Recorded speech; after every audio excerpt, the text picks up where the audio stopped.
In Ecclesiastes Chapter 2, the teacher continues his exploration of life's meaning by indulging in various forms of pleasure and achievement. He begins by recounting his pursuit of personal enjoyment, seeking fulfillment through laughter, wine, and all kinds of entertainment. However, despite indulging in these pleasures, he finds them to be ultimately meaningless, describing them as vanity and chasing after the wind. This opening emphasizes the emptiness of a life devoted solely to pleasure, as these pursuits fail to provide lasting satisfaction or purpose.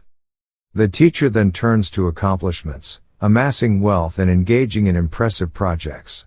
He builds houses, plants vineyards, creates gardens, and acquires vast amounts of wealth, including servants, livestock, treasures, and entertainers. He amasses everything that his heart desires and achieves great status and success. Yet, after reflecting on his many accomplishments, the teacher concludes that all his efforts are empty and ultimately unsatisfying. His experience shows that wealth and success, while enjoyable for a time, cannot provide true fulfillment or meaning. Following his exploration of pleasure and wealth, the teacher examines the value of wisdom itself, contrasting it with foolishness. He acknowledges that wisdom has advantages over folly, as it allows one to see rather than walk in darkness. However, he ultimately finds that both the wise and the foolish share the same fate, death. This realization brings him despair, as he questions the value of wisdom when it cannot prevent one's mortality or leave a lasting legacy. The inevitability of death makes even the pursuit of wisdom feel futile to the teacher. The chapter concludes with the teacher's reflection on the burden of labor and the frustration of leaving one's achievements to others.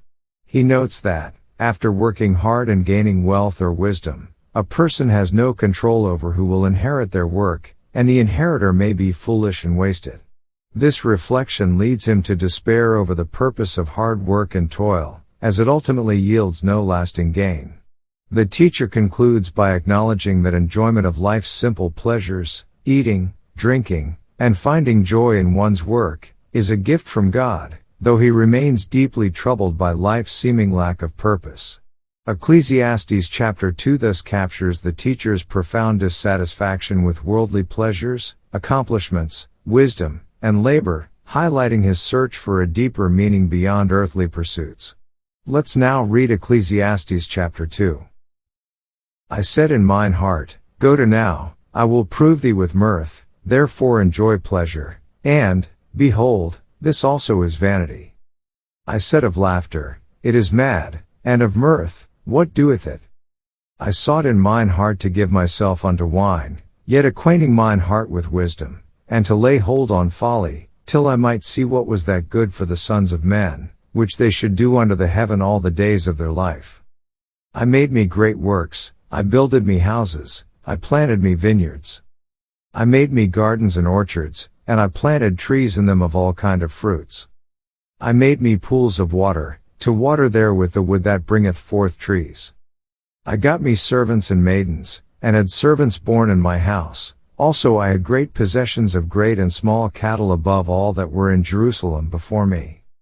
I gathered me also silver and gold, and the peculiar treasure of kings and of the provinces. I gat me men singers and women singers, and the delights of the sons of men, as musical instruments, and that of all sorts.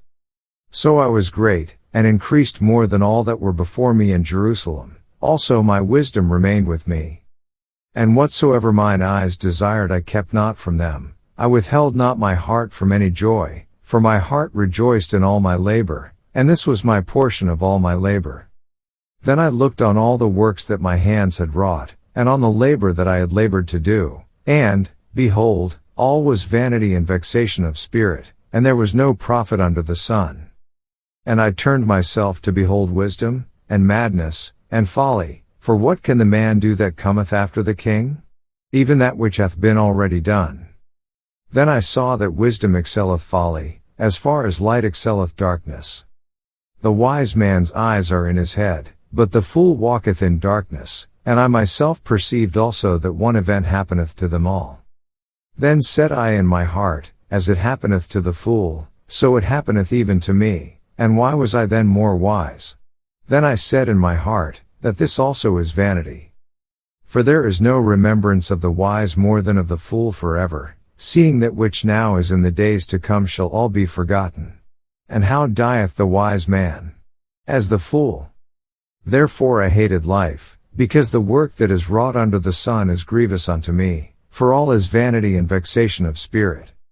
Yea, I hated all my labor which I had taken under the sun, because I should leave it unto the man that shall be after me. And who knoweth whether he shall be a wise man or a fool? Yet shall he have rule over all my labor wherein I have labored, and wherein I have showed myself wise under the sun. This is also vanity. Therefore I went about to cause my heart to despair of all the labor which I took under the sun. For there is a man whose labor is in wisdom, and in knowledge, and in equity, yet to a man that hath not labored therein shall he leave it for his portion. This also is vanity and a great evil. For what hath man of all his labor, and of the vexation of his heart, wherein he hath labored under the sun?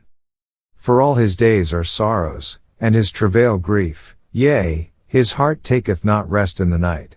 This is also vanity.